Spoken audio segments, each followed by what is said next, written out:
Meus irmãos, esta noite, a todos cumprimento com a paz do Senhor Jesus. Que bênção estarmos mais uma vez na casa do Senhor, dando continuidade a esta tão bela festa, Conferência da Família. Trabalho que ainda não terminou, mas já abençoou grandemente, com absoluta certeza, a vida de todos nós.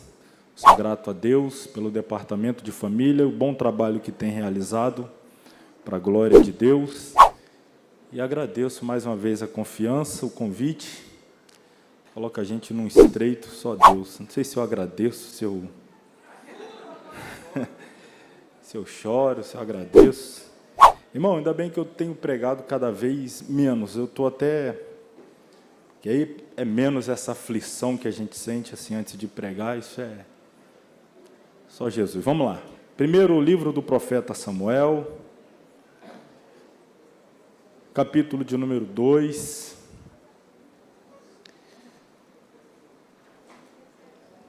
Apenas um versículo aqui no capítulo 2 do primeiro livro do profeta Samuel, e depois apenas um versículo no capítulo 1. Sim, nós vamos ler um versículo no capítulo 2 e depois um versículo no capítulo 1. O versículo do capítulo 2 é o de número 12. Embora hoje seja uma festividade, um encerramento de conferência, não um culto de ensino, mas vou pedir a sua ajuda aí para a gente projetar alguns versos. O primeiro deles aí está, e diz assim: eram, porém, os filhos de Eli, filhos de Belial, não conheciam ao Senhor. No capítulo 1, o versículo é o de número 11. Capítulo 1, versículo 11. Está escrito: e votou um voto dizendo: Senhor dos exércitos, se benignamente atentares para a aflição da tua serva e de mim, te lembrares e da tua serva te não esqueceres, mas a tua serva deres um filho varão, ao Senhor o darei, por todos os dias da sua vida. Quero frisar essa expressão: ao Senhor o darei por todos os dias da sua vida. A King James usa a expressão: ao Senhor dedicarei todos os dias da sua vida, e sobre a sua cabeça não passará navalha. Antes de assentar, não foi feita oração por mim. Eu estou carente de oração, viu? Muito. Vou pedir o socorro aqui da minha esposa. Não sei se vocês perceberam, mas a Rebeca está ali ao teclado. Pela primeira vez ela vai tocar ali enquanto eu estiver aqui pregando. Então, eu chamo aqui a Natália para orar. É conferência da família, né? Então, a missionária Natália vai orar, a Rebeca vai tocar, eu vou pregar, e vocês ficam orando para o Espírito Santo operar. Amém?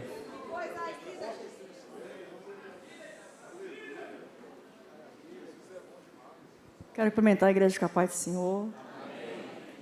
É porque a gente não fala e não sabe, mas o investimento em oração é feito antes mesmo, né, irmãos, do convite vir. Então, meu filho, isso aqui vai ser só um complemento. Que hoje ele em casa a gente clama muito ao Senhor pela vida desse homem, porque precisa mesmo. Pai querido e santo, nós rogamos ao céu, Senhor, que Ele esteja aberto sobre nós, para que tudo quanto o Senhor tem a realizar neste dia, Senhor, todos os desígnios que na eternidade já foram todos projetados sobre essa noite, sobre cada um que está aqui, venha manifestar-se, Senhor.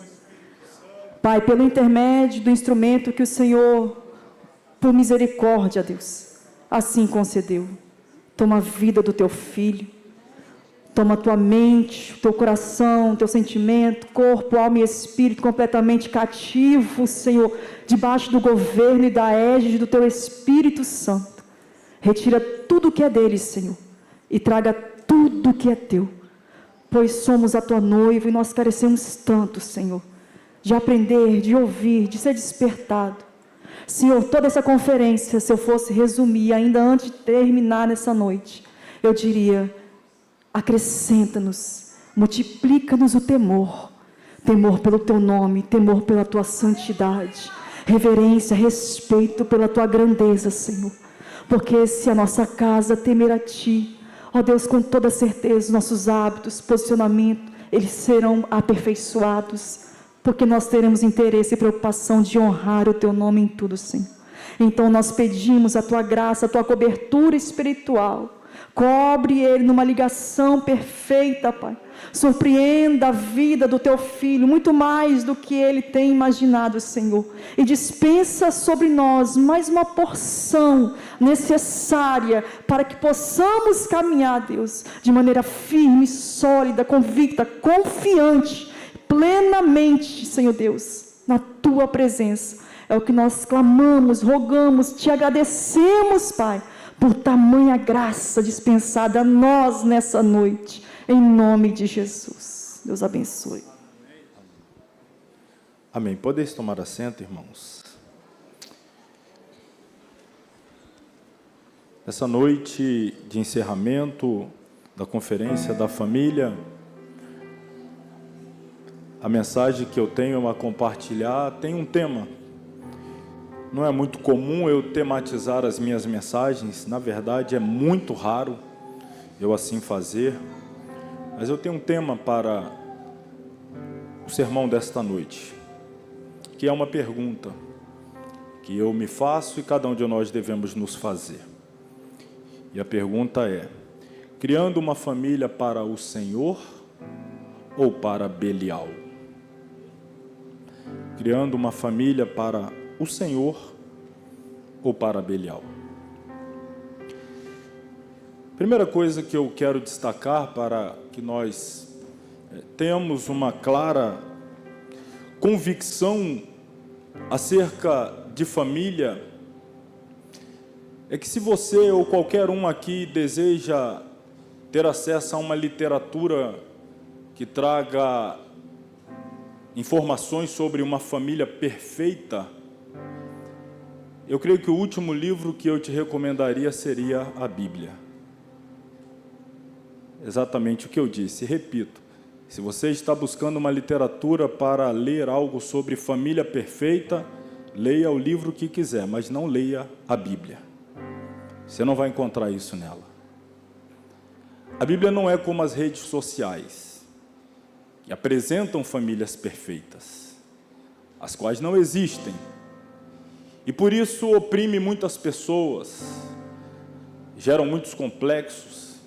A partir do expediente da comparação, parece que lá tudo dá certo, todo mundo é feliz, todos os sonhos se realizam, tudo que se deseja se satisfaz, não há brigas, não há contendas, não há desentendimento. Só a felicidade, a alegria, sai de uma festa, entra em outra, mal volta de uma viagem, já desfaz a mala, faz a mala, outra viagem, passeio, alegria, satisfação. Uma família que não existe, uma família inatingível, uma família que, por mais que você queira ser igual, jamais será, porque ela não existe. A Bíblia é um livro que não lida, portanto, com fantasias, não lida com ilusões. A Bíblia lida com a verdade. Quando nós lemos a Bíblia, nós vemos famílias como a minha, como a sua, como a de qualquer de nós. Famílias imperfeitas, famílias cheias de falhas, famílias cheias de erro.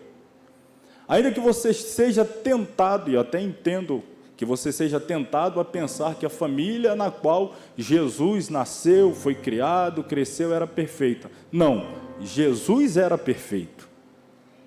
O restante dos integrantes daquela família definitivamente não era. Teve problema com seus irmãos, não creram nele. E aqui não é o caso de nós entrarmos nos detalhes da família de Jesus, cujo único personagem perfeito foi ele e ninguém mais. Então as famílias, elas são cercadas de imperfeições, erros, falhas, equívocos. E para nós entendermos melhor, compreender melhor o contexto de um lar, de uma família, torna-se crucial que tenhamos uma noção, ainda que pálida, ou seja, uma noção superficial, panorâmica, do ambiente sócio-espiritual ao qual aquela família está inserida. Entender um pouco da sociedade que lhe cerca, o contexto da época, os valores, e principalmente em se tratando de nós, servos de Deus, entender também a realidade espiritual em torno daquela família. A gente vai compreender melhor os erros, acertos de uma família, o tratamento de Deus dispensado àquela família, porque agia assim ou deixou de agir de certa forma, entendendo primeiro esse pano de fundo que é muito importante, para fazer uma interpretação pelo menos mais próxima da fidelidade. A gente precisa compreender o pano de fundo. O período dessas famílias que eu citei a família de Eli e eu citei a família de Eucana, mais focado na personagem Ana. O pano de fundo dessas duas famílias é o período dos juízes. Eles estão dentro do período dos juízes. Eli era um juiz, Samuel foi o último juiz. Então, o contexto histórico, político, social, é o período dos juízes, e quando nós falamos do período dos juízes, e se fôssemos definir este período em uma única palavra, a palavra-chave é apostasia. E aí eu preciso conceituar apostasia.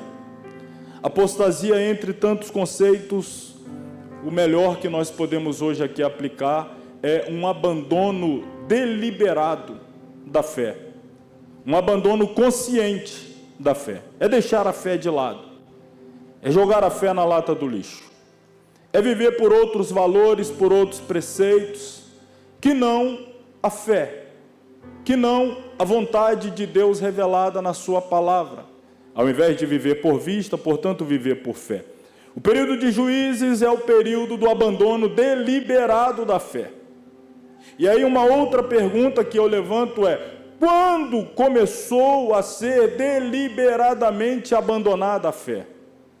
Quando é que o povo de Deus começou a deixar de lado a fé para chegar nesse ponto em que a realidade nacional era de apostasia? Óbvio, com exceções, sempre existe, sempre existirão. Deus sempre tem os seus remanescentes e sempre os terá.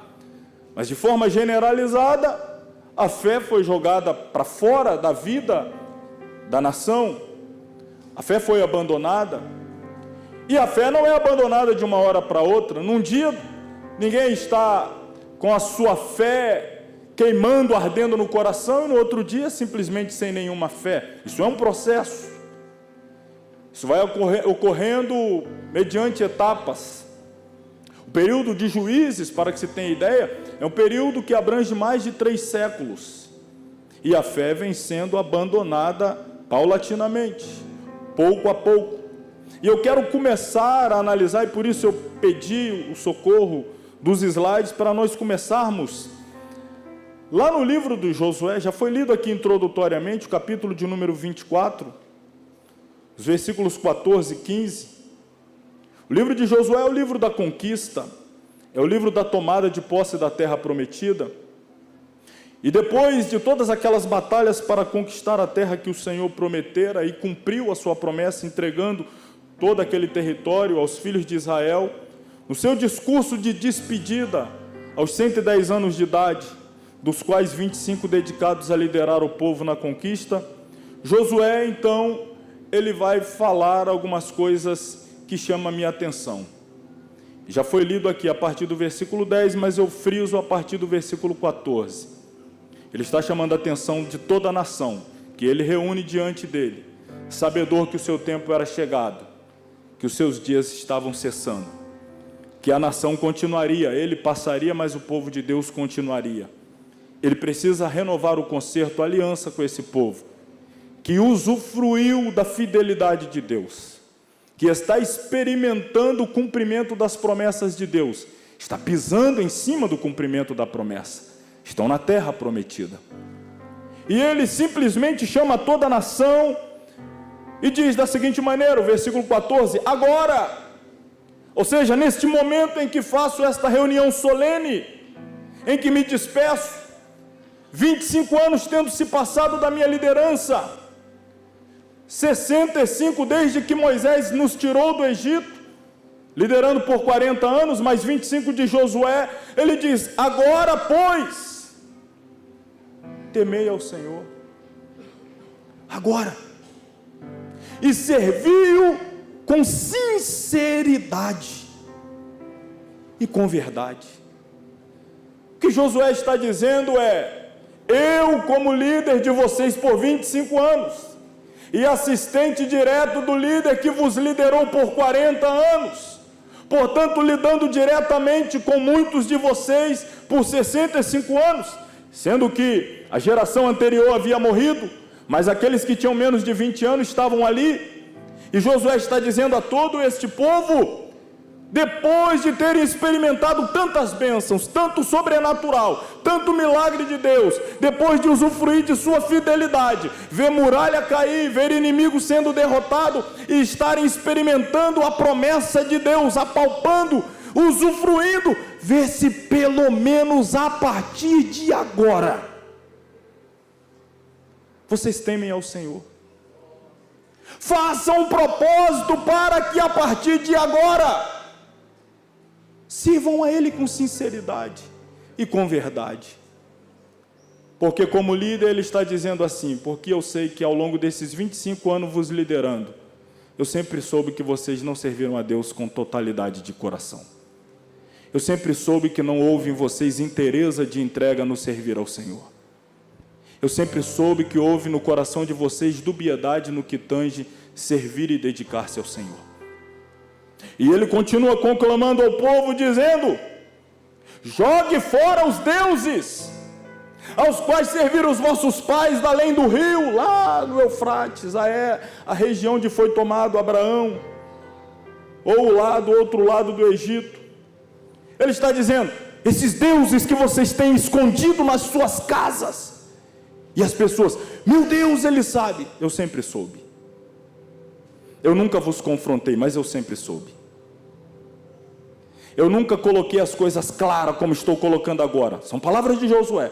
Estou aqui interpretando as entrelinhas. Ele está dizendo: eu estou confrontando vocês agora, no último estágio da minha liderança, mas não pensem vocês que eu estou descobrindo isso agora. Eu sempre soube. Vocês têm deuses escondidos nas vossas casas, mas vê se pelo menos agora, que vocês serviram a Deus esse tempo todo com ídolos escondidos, servindo a Deus pela metade, não sendo fiel totalmente, não sendo sincero, não sendo verdadeiro, mas ainda assim Deus sendo bom, misericordioso, dando vitória contra inimigos, entregando a terra, se não por um amor devotado do coração, pelo menos por constrangimento.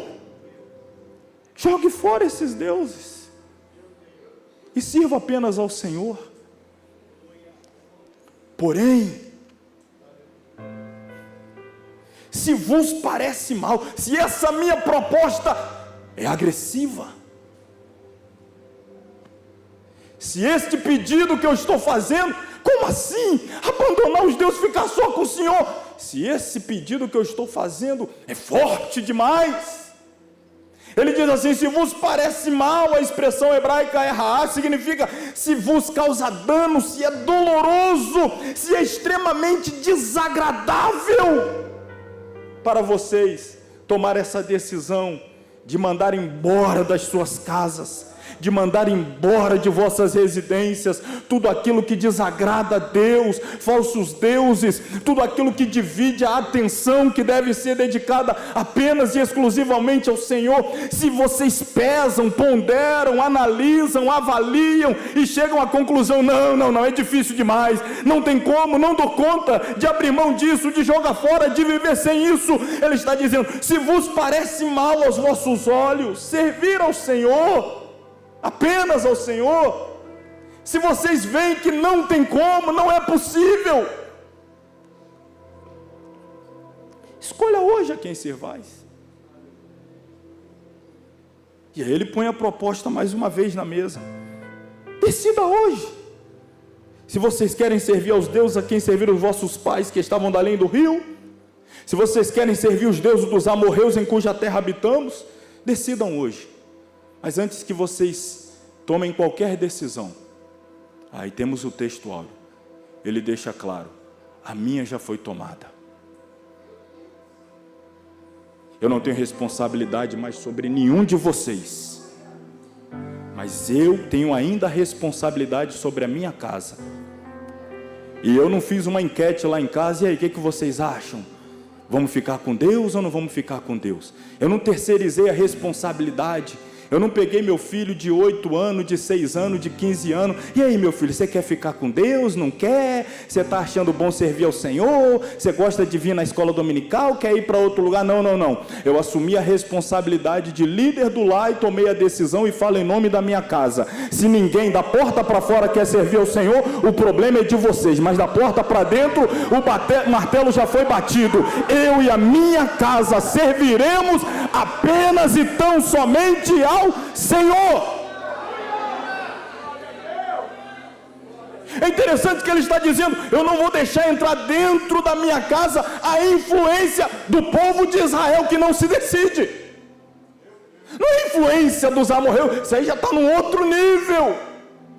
Não é a influência dos jebuseus, dos ferezeus, foi lido aqui, todos esses povos. Não é a influência lá de séculos passados, antes do Eufrates, de onde Deus chamou Abraão. Não, não é a influência que vem de lá. Eu não vou sofrer sequer a influência daqueles que são descendentes de Israel, mas ainda não se decidiram servir apenas ao Senhor. Na porta para dentro da minha casa, a influência de crente dividido não entra. Lá dentro a decisão foi tomada, lá eu sou o Senhor.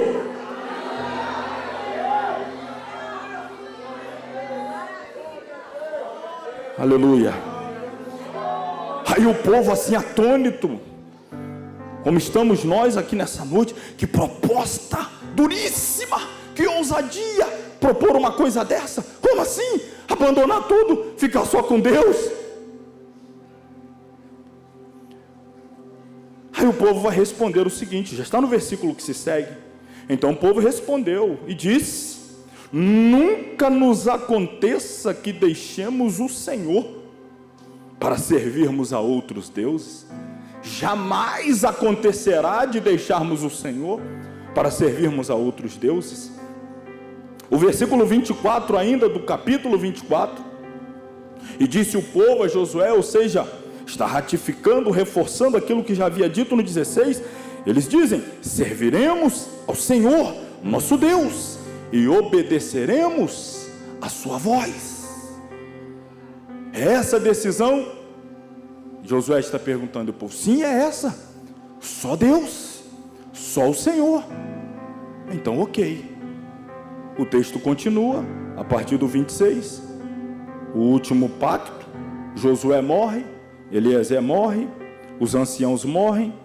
Nós viramos a página, chegamos no livro de Juízes, mais precisamente no capítulo 2, por favor, porque aqui nós vamos ver se de fato aquilo que o povo assumiu diante de Josué, eles estão cumprindo. O livro de Juízes vai terminar, vai começar e vai terminar nos dando exatamente se esse compromisso firmado foi levado a cabo. No capítulo 2, a partir do versículo de número 10, diz assim: e foi também congregada toda aquela geração a seus pais. Está falando da morte de Josué e toda aquela turma. E outra geração após ele se levantou. E essa frase aqui, nós vamos trabalhar nela bastante. Vou falar igual o pastor Flávio Coelho ontem. Até a meia-noite a gente vai trabalhar bastante aqui. Tem janta hoje? Tem cantina, então tá bom. E outra geração após eles se levantou que não conhecia o Senhor.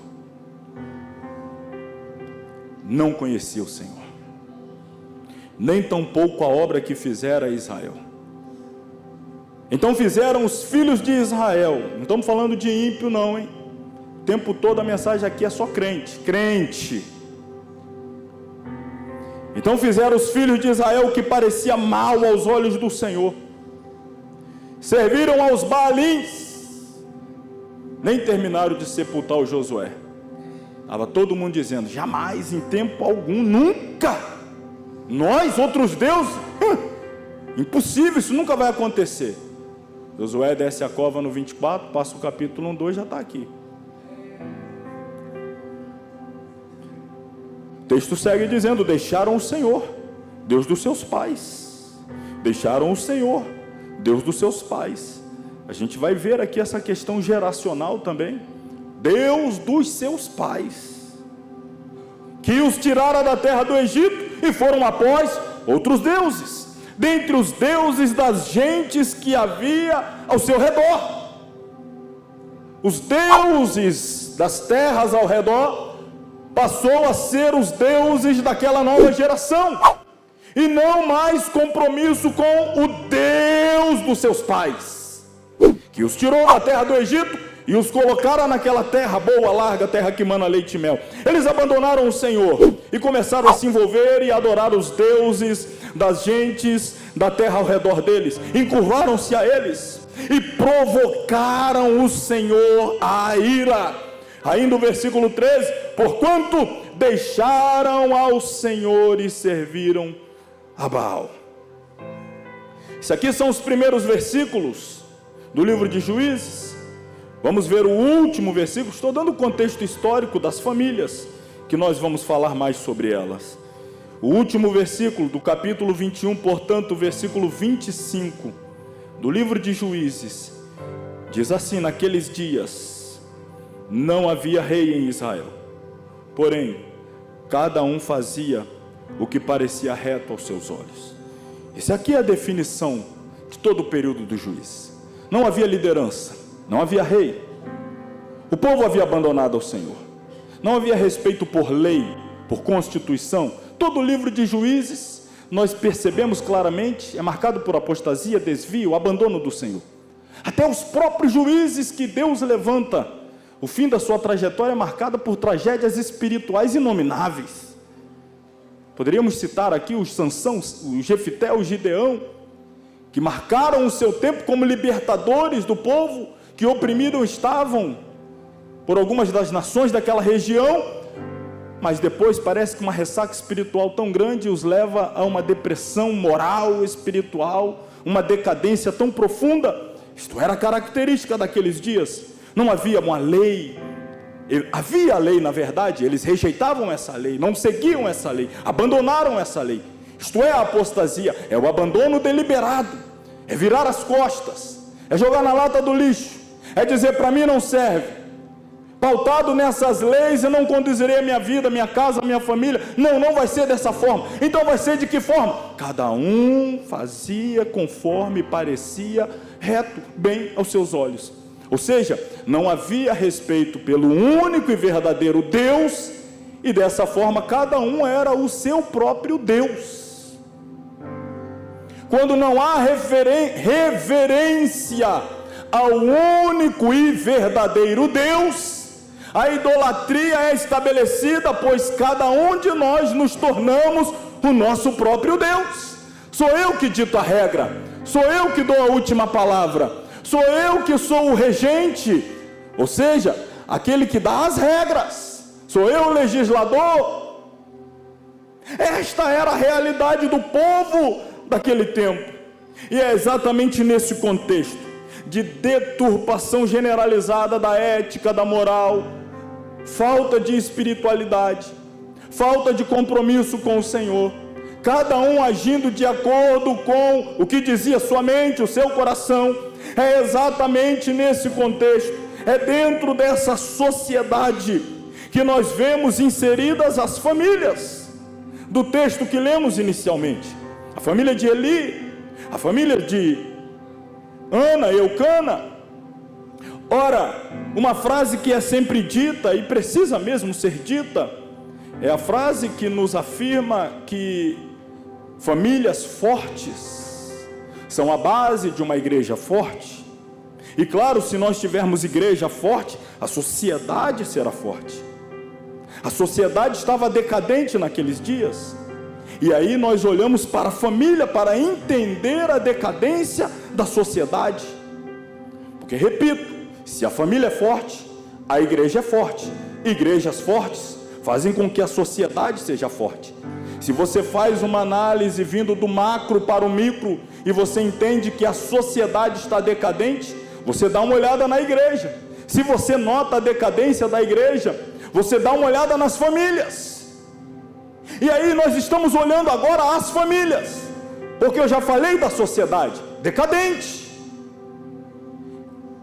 E aí nós vamos olhar para as famílias, e é claro, nós queremos começar a olhar quais famílias? As famílias da igreja. Vamos começar a olhar quais famílias. Já que famílias fortes fazem igrejas fortes, e estas uma sociedade forte, então vamos dar uma olhada na família, porque o contrário também é verdadeiro. Famílias fracas, igrejas fracas. E quando a família fraca é formada por aqueles que servem no altar? Eu estou aqui também, tá? Não estou falando daqueles, nós. E quando a família fraca é a nossa, os que servimos no altar. E quando as piores famílias da igreja são daqueles que servem no altar. E quando as famílias que menos dão exemplo na igreja são aquela daqueles que servem no altar. A família de Eli. Eli, este pai que era também um sacerdote, este pai que era também um juiz, o líder da nação, mas que já havia perdido o controle da sua própria casa. E Paulo vai dizer como governar a igreja, como governar a nação, se perdeu o controle da própria casa.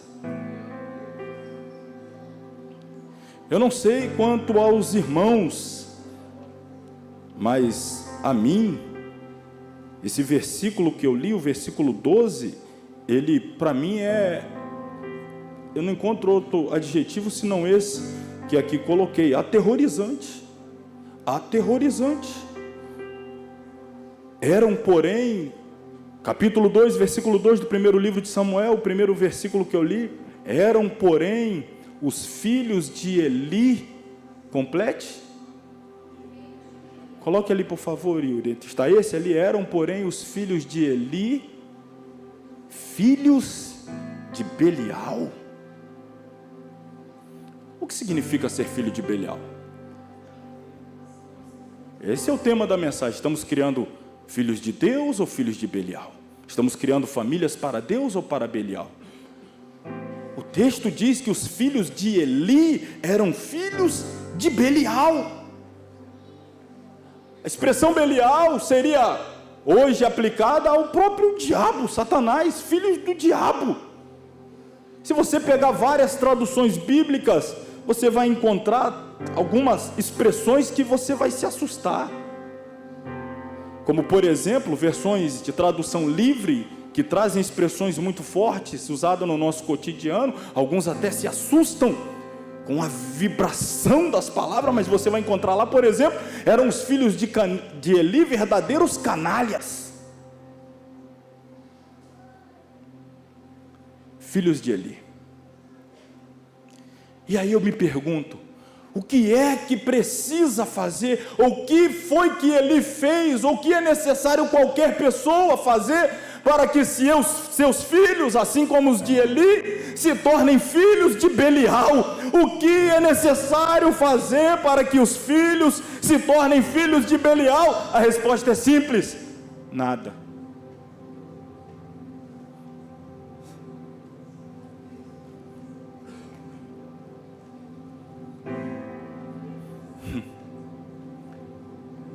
É isso, não precisa fazer nada. Para que os filhos de qualquer de nós, é para chocar mesmo, se tornem um filho de Belial, nós pais só precisamos fazer uma coisa: nada.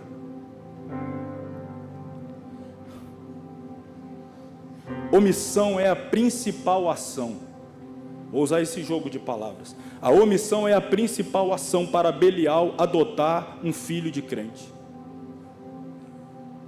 Porque a adoção é um processo legal quando o pai não quer reconhecer o filho, ou o pai não registra o filho, o pai não quer ter compromisso e responsabilidade com o filho, aí alguém o adota.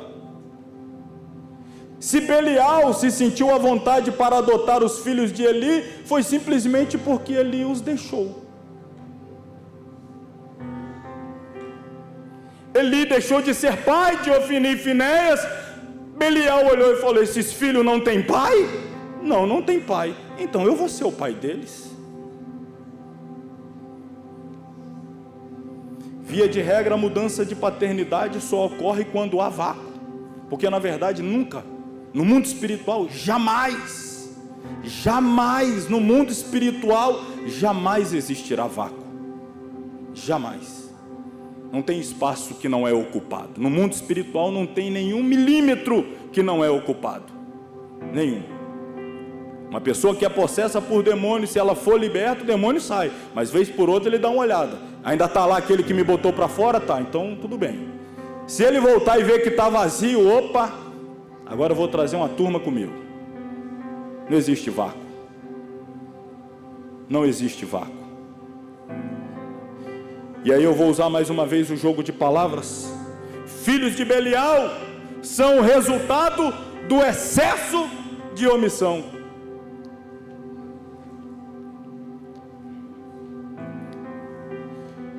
Eli entregou seus filhos ao sacerdócio, porque nós lemos no versículo 13, porquanto o costume daqueles sacerdotes. Como assim eram sacerdotes? Eram sacerdotes. Eli era sacerdote, ensinou seus filhos o sacerdócio. Eli ensinou seus filhos o ofício. Eli ensinou seus filhos o cargo. Eli ensinou seus filhos a profissão. Eli ensinou seus filhos o emprego. Mas Eli não apresentou seus filhos ao Senhor. Trabalhavam para um Deus que sequer conheciam.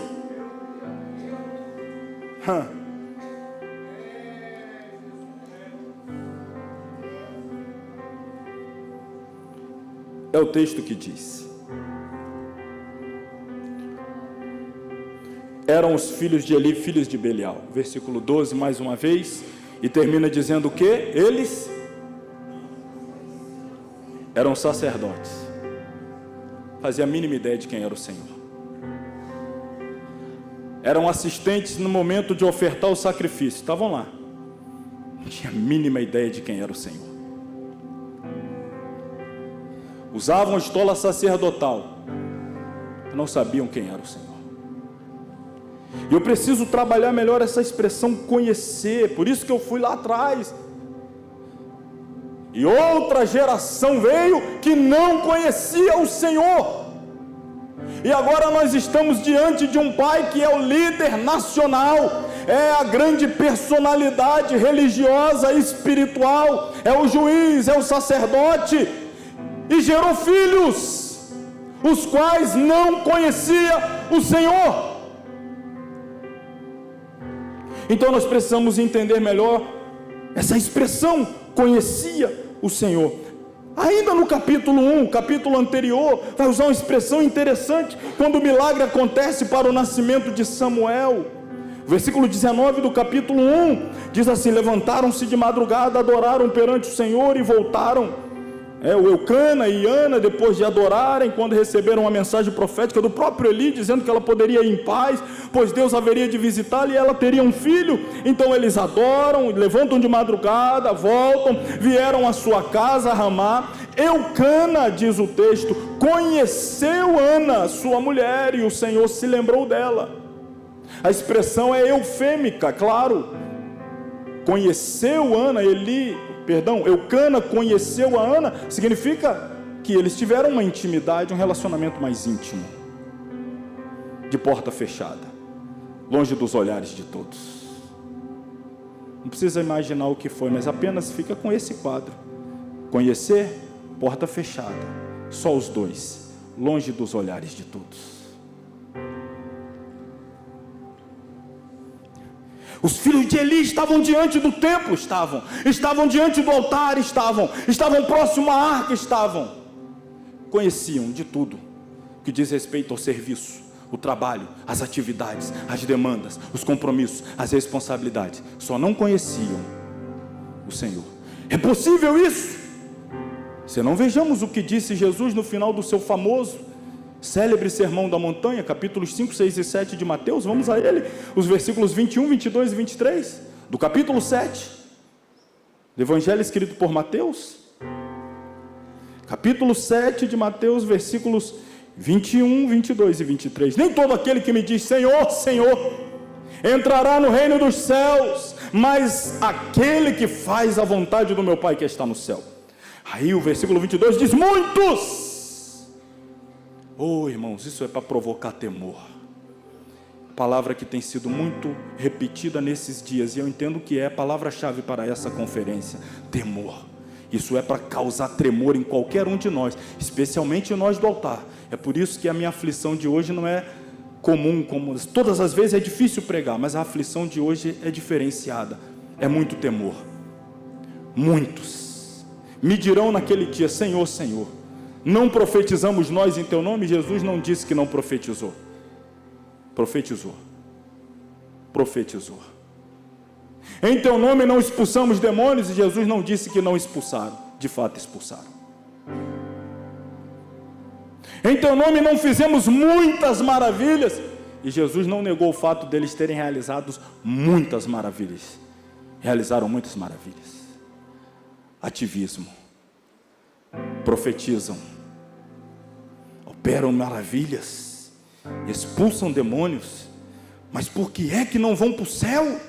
Jesus diz: abertamente naquele dia vos direi: eu nunca vos conheci. Não é que eu conheci e de repente deixei de conhecer. Não é que houve um relacionamento e em algum momento foi rompido. Nunca houve.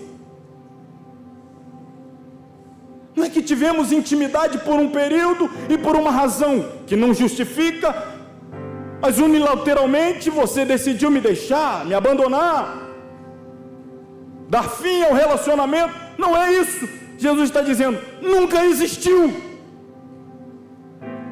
Você sempre operou no público, profetizou no público, você sempre expulsou demônios no público, você sempre fez maravilhas no público, mas nunca esteve a sós comigo um único dia de toda a sua vida. Não sei quem é você.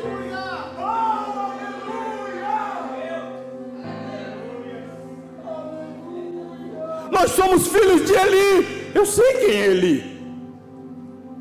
Começou bem, se perdeu, deixou a omissão dominar todas as áreas da sua vida, ficou pragmático, já dominou todas as áreas do templo, do sacerdócio, ficou confiado nas suas habilidades e experiência humana, natural. Deus já não falava com Eli muito tempo, a ponto de no capítulo 3 ele se assombrar com o fato de Deus voltar a falar, porque o capítulo 3 começa dizendo que a palavra de Deus era muito rara. Já havia tempo que ele não ouvia, mas já houve tempo que ele ouviu. E quando Deus voltou a falar, para surpresa de Eli, Deus não chamou Eli, muito menos Hofni e Finéias. Eli conheceu a Deus, mas abandonou, porque entrou pelo caminho da omissão, entrou pelo caminho do pragmatismo, deixou de lado o relacionamento, a intimidade, porque se assim estivesse, primaria pela santidade. Quanto mais íntimo de Deus, mais apaixonado por Deus ele estaria. Me permito usar essa expressão só para dar ênfase. Na verdade é amor mesmo, grande, desmedido, amor ágape em caráter sacrificial. Quem sabe, se necessário fosse, agir como agiu Abraão. Se for para se colocar entre eu e Deus, até o meu filho vai embora, mas ninguém vai se colocar entre eu e Deus. Mas ele disse: não, eu amo mais os meus filhos do que ao Senhor. Aí Deus diz: está me desprezando?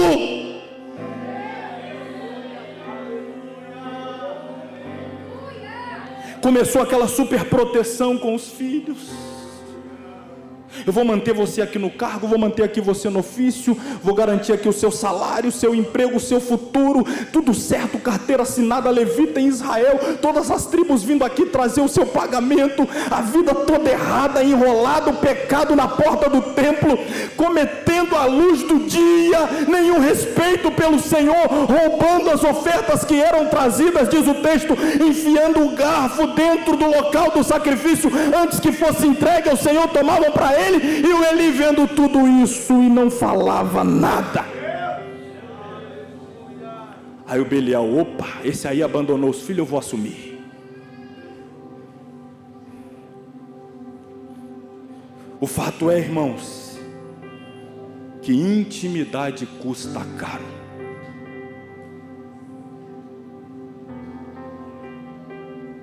Ser pragmático é fácil. Da manutenção da intimidade com Deus custa caro. Começar a desfrutar da intimidade já é caro. Mantê-la, ser pragmático é muito mais barato. Pragmático, vem no culto, levanta a mão, glória a Deus, aleluia, vou embora, vive a vida.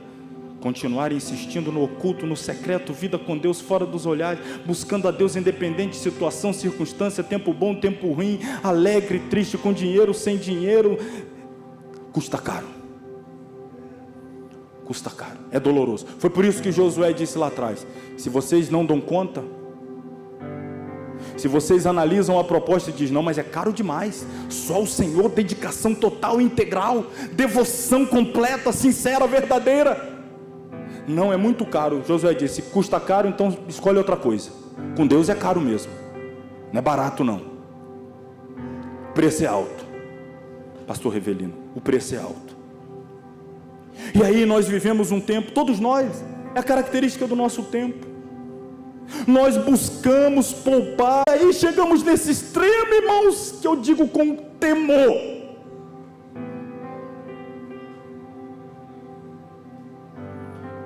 Infelizmente também estamos poupando nossos filhos dos sacrifícios espirituais.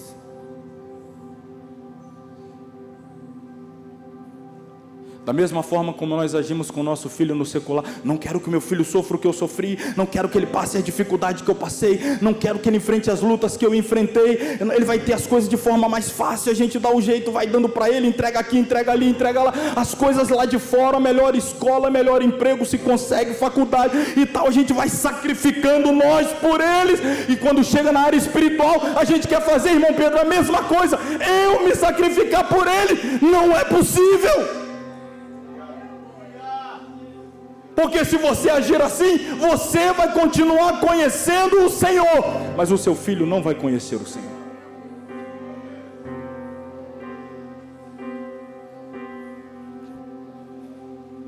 E aí eu me lembrei e achei interessante trazer essa ilustração, que alguns anos atrás, em uma revista de grande circulação nacional, ela publicou uma seguinte manchete, e eu me recordei disso e percebi o quanto fazia sentido dentro desse contexto da mensagem. A manchete dessa revista era a seguinte, fazendo alusão ao principal ponto turístico do nosso Brasil, lá no Corcovado, o Cristo Redentor. A reportagem era a seguinte: o Cristo Redentor ganha escadas rolantes, elevadores panorâmicos para facilitar a vida dos turistas. Aí você diz, mas o que isso tem a ver? Nas entrelinhas está dizendo, agora aqueles que querem visitar a Cristo esporadicamente, não precisarão ter nem trabalho. Aqueles que querem estar perto de Cristo lá uma vez ou outra, do Cristo, mas aqui faço a paráfrase, não precisarão sequer de esforço. E é exatamente o que nós pais estamos fazendo muitas vezes com nossos filhos. Nós subimos as escadas, os degraus, subimos o morro para chegar perto, e agora colocamos os nossos filhos na escada rolante. E a escada rolante funciona assim: a escada normal você sobe cada degrau, a escada rolante são os degraus que sobem e você fica parado.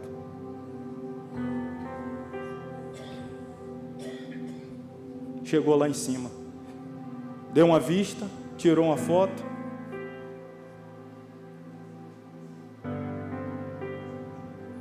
Aí foi entrevistar alguns turistas. Não, agora eu vou, antes eu não ia, era muito difícil, era muito trabalhoso. Agora não, agora eu me senti mais motivado, agora vai ficar mais facilitado. Agora eu vou lá no Cristo. Nós criticamos a igreja A, a igreja B, porque faz exatamente isso, busca facilitar o caminho para Cristo. E às vezes nós agimos da mesma forma com os nossos filhos. Vamos facilitar o acesso dele a Cristo. Vamos arrancar o sacrifício que nós passamos, que nós enfrentamos.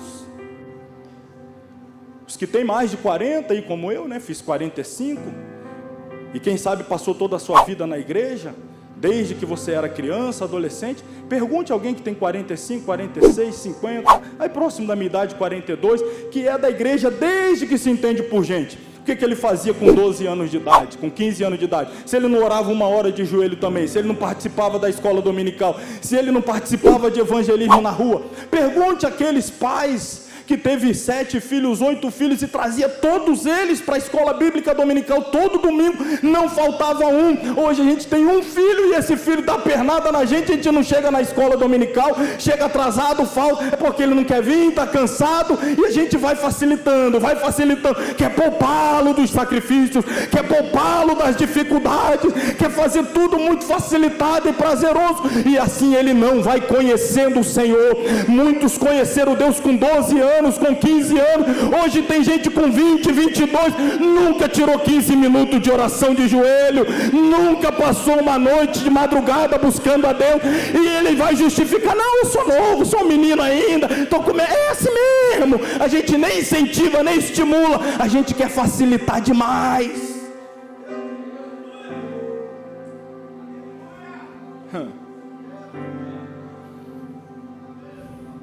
Olha a Ana, o versículo 11, foi o outro que eu li.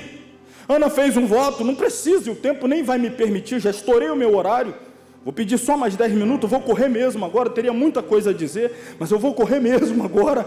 Olha o que Ana diz, ela diz assim: Senhor, se o Senhor me der este filho, este varão, você já sabe de toda a história, eu não preciso aqui lembrar, é a necessidade do templo, é a necessidade do sacerdote, unida ali a oração e a petição de Ana, mas ela diz assim: se o Senhor me entregar esse menino, esse varão, ao Senhor o darei por todos os dias da sua vida.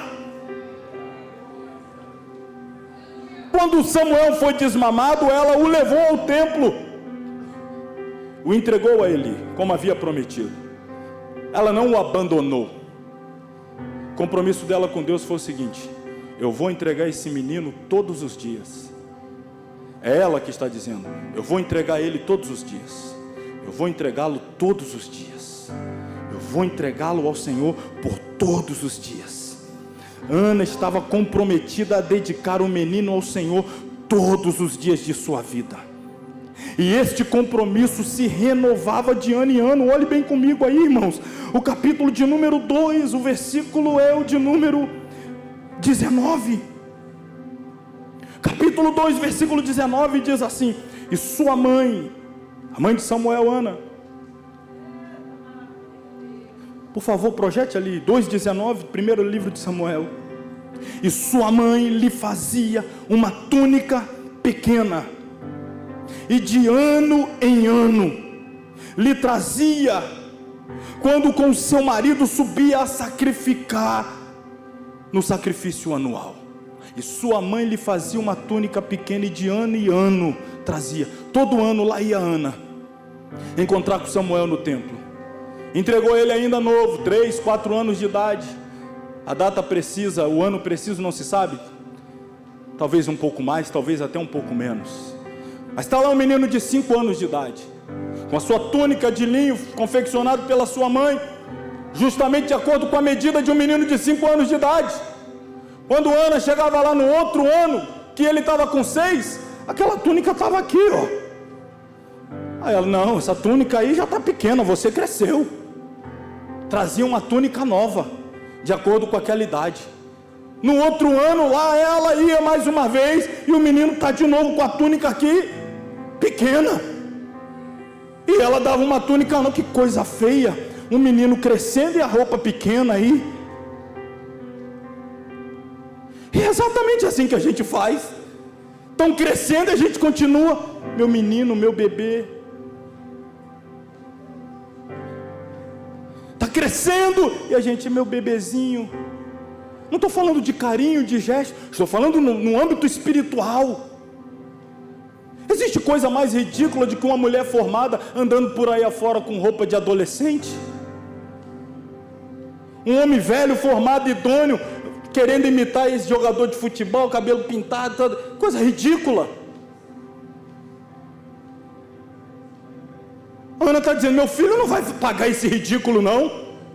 Ele está crescendo, a roupa dele está crescendo. Essa troca de roupa anual significa renovação. A cada ano, à medida que a sua estatura aumenta, eu te dou veste de acordo com a sua estatura.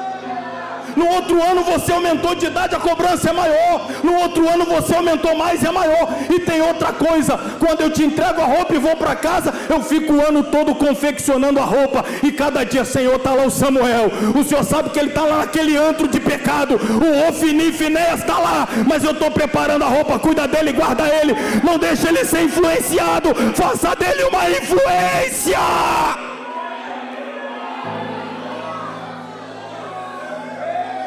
Qual mãe em sã consciência, sabendo da fama daquele lugar, um homem permissivo com pecado, filhos prostitutos, ladrões do templo, colocaria o seu filho menino, um infante, para ser criado dentro daquele contexto?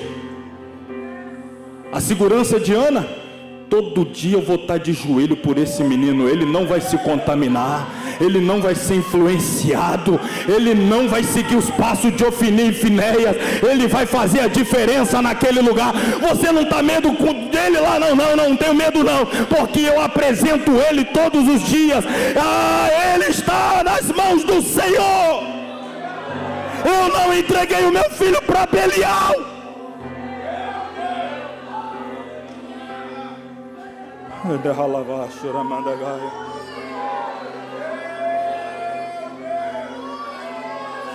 Eli, o líder permissivo com o pecado, gerou Ofni e Finéias, homens dominados pelo pecado. A geração permissiva gerou uma geração dominada pelo pecado. E o último deles, o Finéias, também gerou nascimento no dia da tomada da arca. Seu nome, Icabode. E prefixo de negação, Kavod, a glória. A glória se foi. Sem glória, sem arca, sem presença. O permissivo gerou o dominado. O dominado gerou sem glória, sem presença, sem Deus. Quando Ana estava chorando, o presbítero Silas, lá no templo, o Eli foi até ela e perguntou: aparta de ti esse vinho, mulher. Sabe o que ela disse? Não use a régua dos seus filhos para me medir.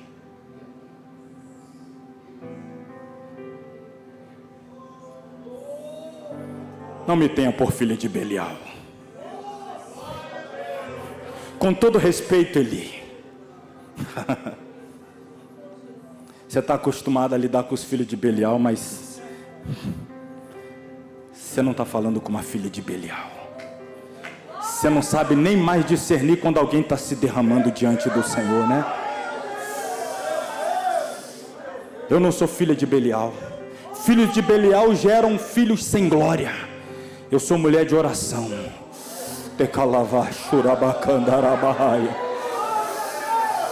Eu vou gerar alguém que vai trazer a glória de volta.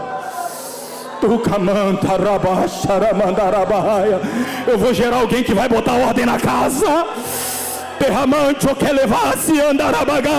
Eu vou gerar alguém que vai fazer o povo voltar a vir ao templo e dizer: Deus voltou a falar naquele lugar, a glória de Deus está de novo naquele ambiente. Eu não sou filha de Belial, eu não gerei pessoas que não glorifiquem a Deus, eu gerei alguém para trazer de volta a glória de Deus para Israel.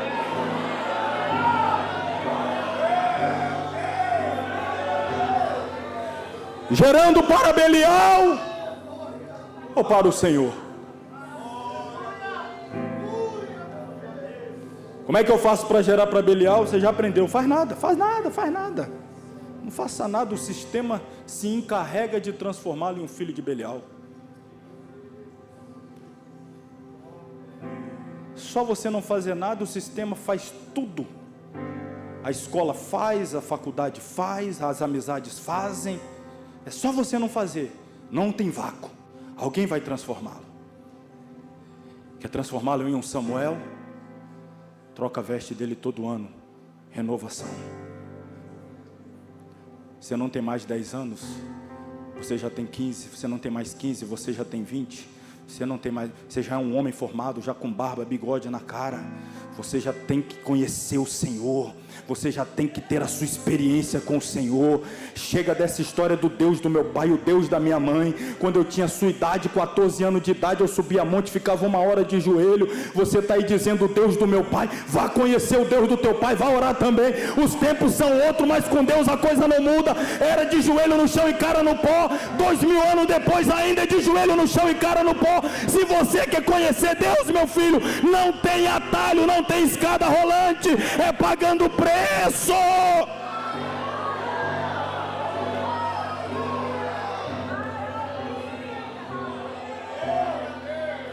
Vamos nos colocar sobre os pés, irmãos.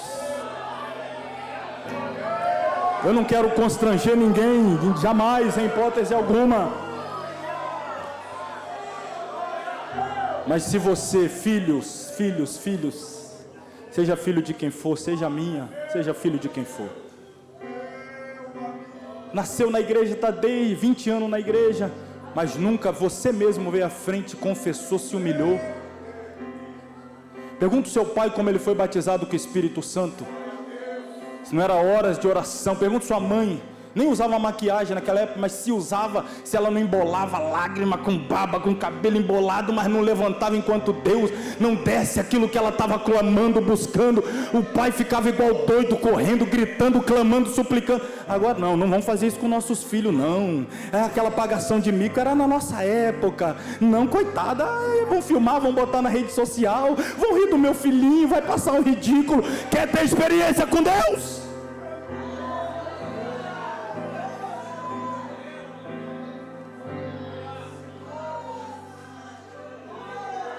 É por isso eu convido nessa noite, quem quiser, se não vir ninguém, a gente acostuma com isso também, tranquilo. Mas se você diz assim: não, eu quero ser como Samuel, ainda um menino,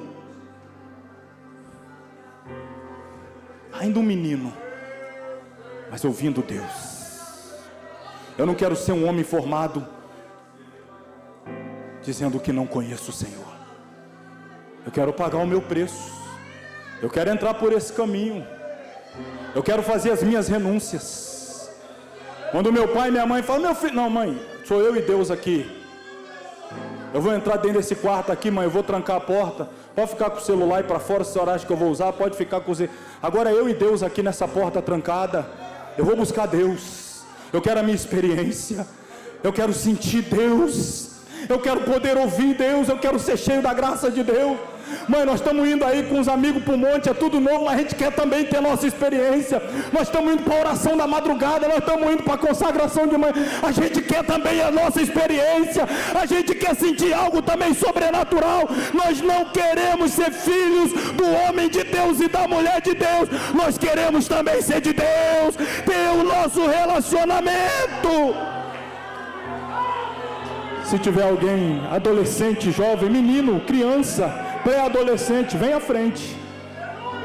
Seu pai é crente, seu pai é pastor, seu pai é presbítero, seu pai é evangelista, seu pai é diácono, seu pai é professor da EBD. Você tem 30 anos de idade, se batizou há 15, até hoje não é batizado com o Espírito Santo, e nem faz diferença, não busca, não se importa, mas nessa noite foi confrontado e diz: não, está na hora de eu abrir mão desse sistema, está na hora de eu sair dessa rota, eu preciso honrar o Deus dos meus pais.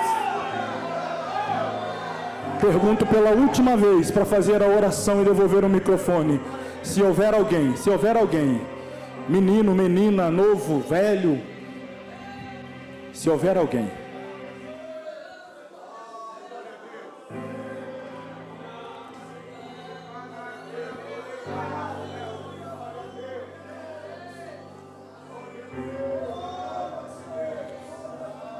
feche seus olhos. Senhor, obrigado nesta noite mais uma vez por ter falado conosco. Te agradecemos por tudo que o Senhor falou aqui, a cada dia, nesta conferência maravilhosa, tratando tão fortemente conosco, nos encurralando algumas vezes, no nosso jargão popular, nos colocando no estreito, Mas se nós queremos o que o Senhor tem para nós, se queremos usufruir o que o Senhor propõe para nós, a gente precisa entrar nesse estreito, a gente precisa trilhar esse caminho, nós precisamos tomar essa posição, trazer de volta o temor sobre as nossas vidas, sobre a nossa casa. Não podemos criar filhos pragmáticos, que sabem tudo de liturgia, de culto, de templo. Precisamos criar filhos que conheçam o Senhor, que tenham relacionamento, intimidade contigo. Nos ajuda, ó Pai, a cumprir o nosso papel e não permitir brecha alguma para que Belial se aposse de qualquer filho, de qualquer de nós que aqui estamos essa noite. Nos guarda, nos proteja, nos abençoe. A Ti suplicamos em nome de Jesus. Amém.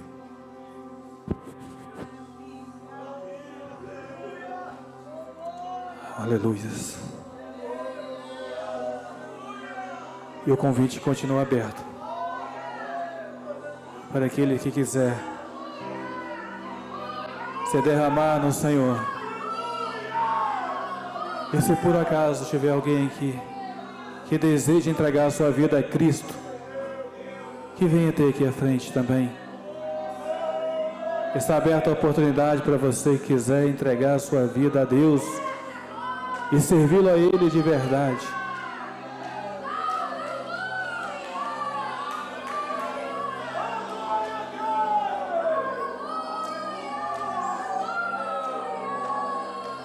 O Espírito Santo move na casa.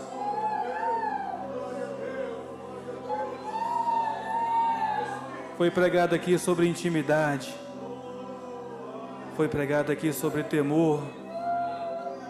Foi pregado aqui sobre conhecer o nosso âmbito ao qual vivemos, aonde estamos inseridos. E agora está fechando com o temor novamente, com intimidade. E a quem nós vamos servir? A escolha que nós iremos escolher.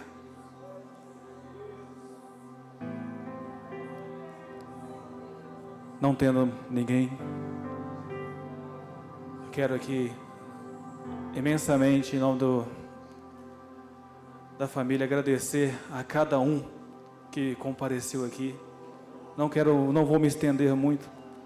O nosso coração contamente, tanto o meu quanto o Rafael, Karine e Sirlene, é de muito agradecimento a todos a quantos estiveram aqui, a todos quanto se dispuseram a servir nos bastidores, igual foi falado anteriormente, que os bastidores é onde a gente tem aquela intimidade, tem aquele conhecimento. Então a todos que trabalharam nos bastidores, a todos que oraram e a todos que presenciaram, o nosso muito obrigado por esse trabalho na conferência da família. Assim nós agradecemos, em nome de Jesus. Passa a palavra para o nosso pastor presidente. Obrigado.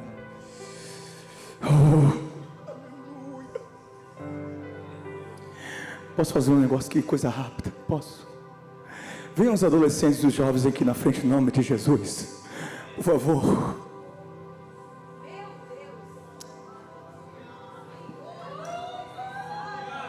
Eu preciso da ajuda da igreja.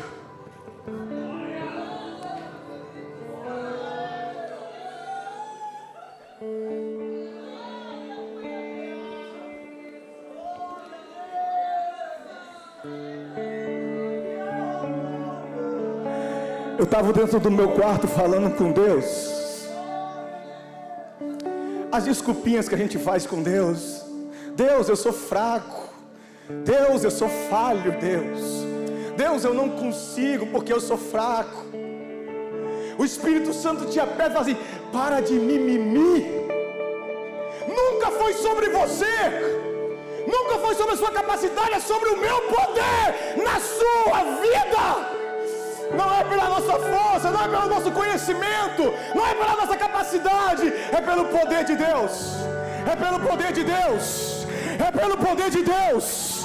é pelo poder de Deus, é pelo poder de Deus. Entenda uma coisa, é pelo poder de Deus. Sabe como no sobrenatural acontecer?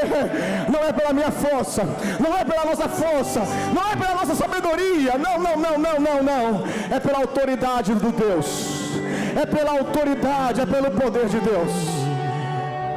Ministério Adma, Ministério Adma, Deus quer fazer coisas grandes.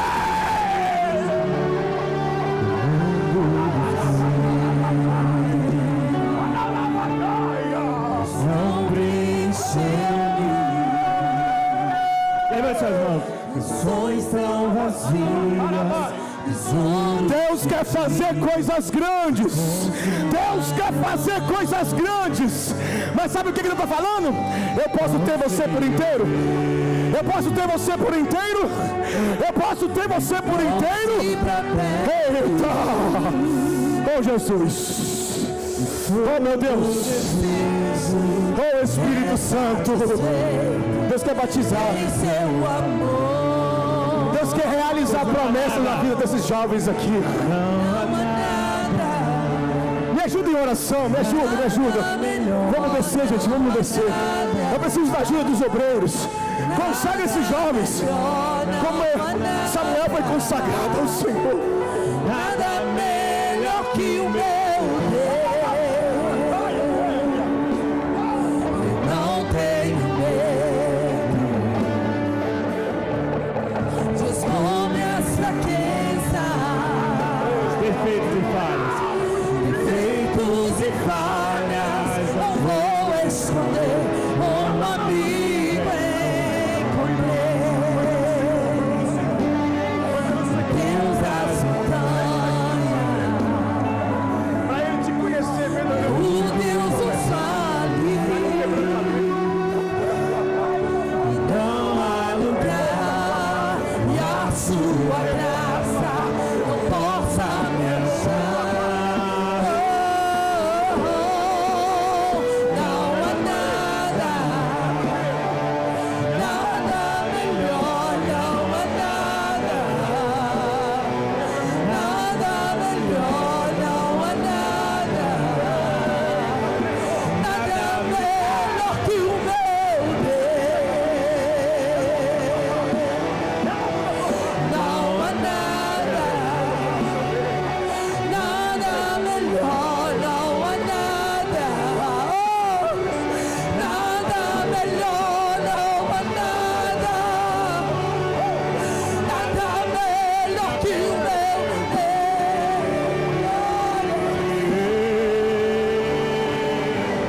Torna luto em festa, a vergonha em glória, das belezas cinzas, o Senhor pode fazer. Traz a vida ao sepulcro, faz-se ossos soldado,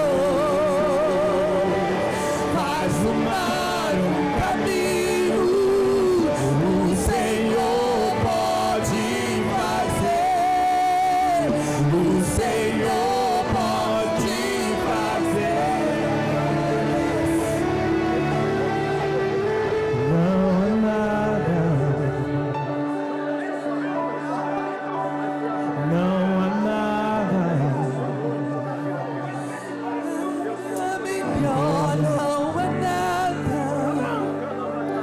Nada melhor que o meu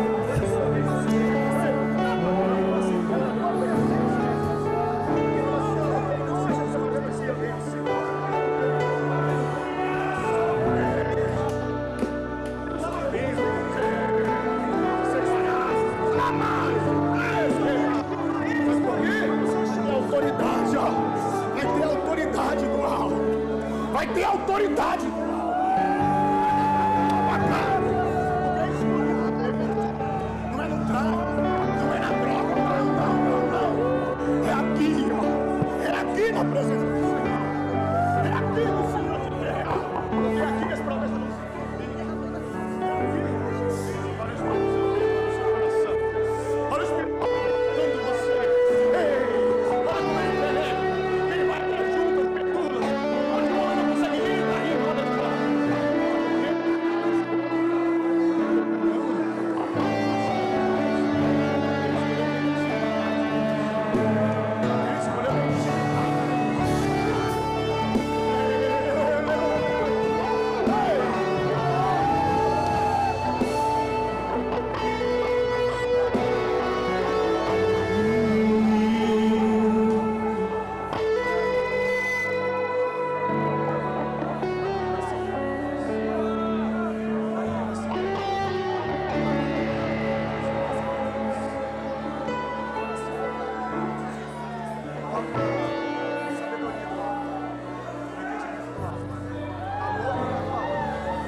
Não há nada, nada melhor, não há nada, nada melhor, não há nada, nada melhor que o meu Deus.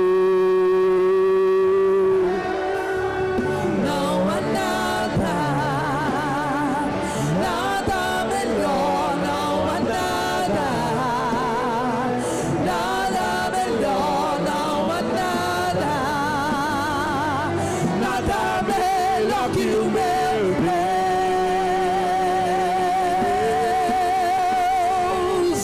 Torna luto em festa, a vergonha em glória,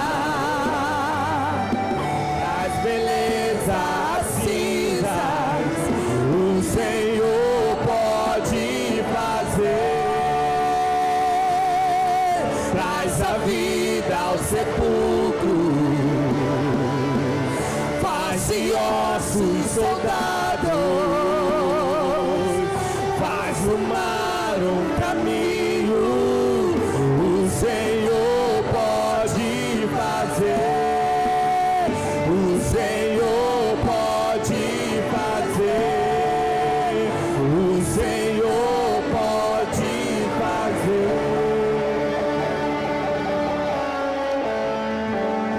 Ezequiel fala que o Espírito de Deus passou sobre as ruas, passou sobre a casa, passou sobre os templos, foi diante do templo, procurando um que estivesse na brecha, para que ele poderia usar. Ele passou pelas ruas, ele passou nas casas, pelas casas, e ele passou pelo templo, procurando um que estivesse na brecha, para que ele poderia fazer as suas maravilhas que ele tinha que fazer. Igreja do Senhor, o Espírito de Deus está passeando em nosso meio, procurando Anamacai, procurando em quem eu posso realizar a minha vontade na terra. O Espírito de Deus está passeando em nosso meio, em cada coração, e falando em quem eu posso manifestar a minha vontade sobre a terra. E sabe qual é o segredo? Esvazia-se. Seja ousado, fala com o Espírito Santo: os meus pensamentos agora são teus, os meus sentimentos agora são teus, as minhas atitudes agora andam em conformidade que agrada ao Senhor ou não agrada. Eita, Ele quer manifestar o poder dele. Ele quer manifestar o poder dele. Ele quer manifestar o poder dele. Mas ele está passeando aqui no meio, em cada coração, e procurando em quem eu posso manifestar a minha vontade, em quem eu posso manifestar a minha vontade. Ele está passeando, ele está sondando corações. Olha, oh meu Deus, será que podemos falar como o salmista falou? Esta é a geração, Senhor, que busca a tua face. Esta é a geração, Senhor, que busca a tua face. Pode soprar o vento e acender a brasa. Nós estamos reunidos, a casa está preparada. Pode soprar o vento e acender a brasa. Limpa de Recebe a glória de Deus, recebe a autoridade de Deus, recebe a autoridade do alto. Ele quer isso para a sua vida, ele quer isso para a sua vida, jovens. É isso, é isso.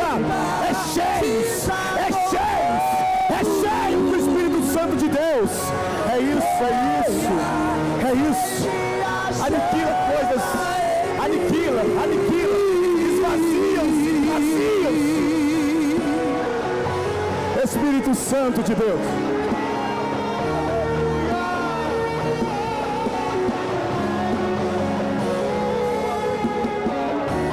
ouço um barulho diferente. Oh, é como o vento veemente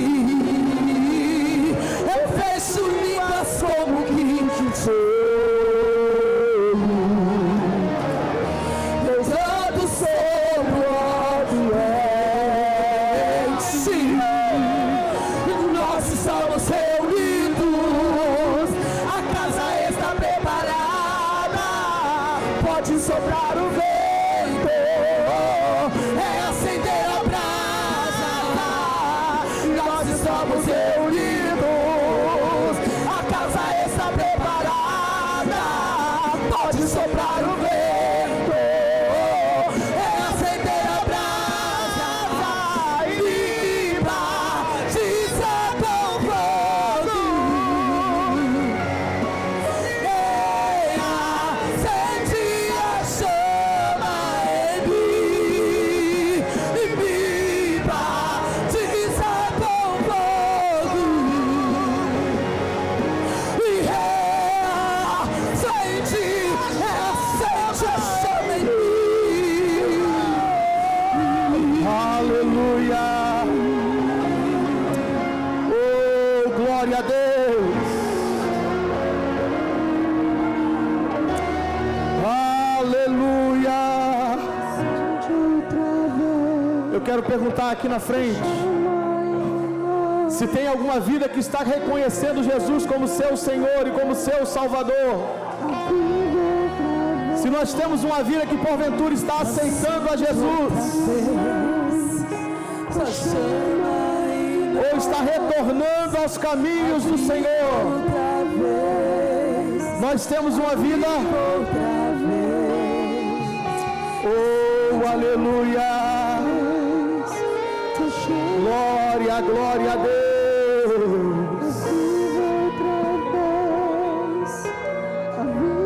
Aleluia, nós temos uma vida recebendo a Jesus. Glória a Deus, glória a Deus. Nós temos mais uma vida que deseja receber a Jesus. Aviva outra vez. Nós temos mais uma vida. Oh, glória, mais uma vida recebendo a Jesus.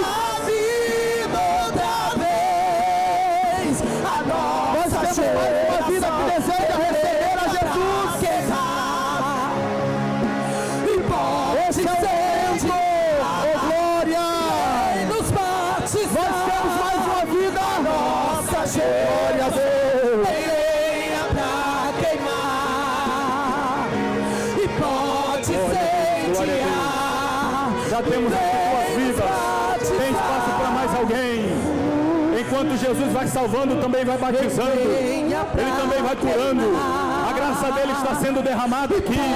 Graça que cura, que restaura, que renova, que levanta. Ele está trocando túnica. Túnica que já estava curta, ele está dando uma túnica nova. É renovo, é renovo. É renovo, é renovo. Orabacala, churabacala. Meu Deus, recebe renovo. Pessoas aqui sendo batizadas. Olha aí, olha aí. Ó. Parece congresso de jovens. Mas é Jesus fazendo a obra. Não serão filhos de Belial. Não, não, não, não, não. São filhos para a glória de Deus. Cheio da glória de Deus. Transbordando da glória de Deus. Sente a chama em mim.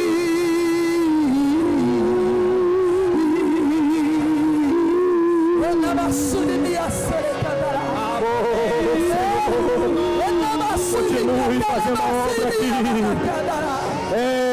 O Senhor é o mesmo, Ele não mudou, Ele não mudou, Ele não mudou. Se nós tivermos coragem de voltar a trilhar o mesmo caminho que trilharam os nossos pais, que trilharam os nossos avós, que trilharam os patriarcas, que trilharam os apóstolos, que trilharam os profetas, se nós tivermos a coragem de trilhar o mesmo caminho, receberemos a mesma glória, a mesma unção, a mesma graça, o mesmo poder.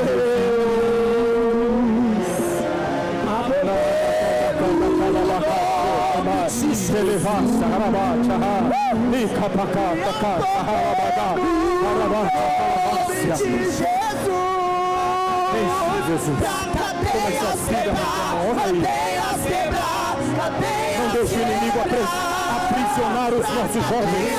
Não deixe o inimigo levar cativo a juventude dessa igreja.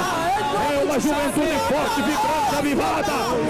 Filhos que honram os pais, cheio da tua glória. Nós apresentamos essas vidas que se entregaram a ti nessa noite. Abençoe, meu Deus, em nome de Jesus. Ouço cadeias quebrando, ouço cadeias quebrando, ouço cadeias quebrando.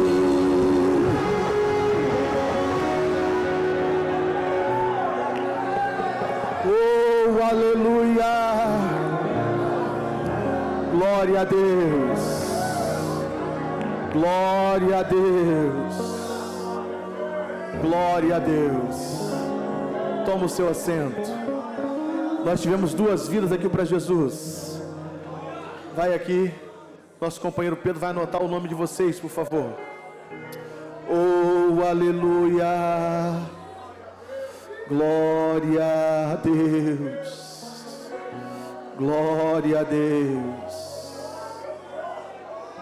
Glória a Deus! Aleluia! Santo é o Senhor! Aleluia! Oh, glórias! Glória a Deus! Glória a Deus!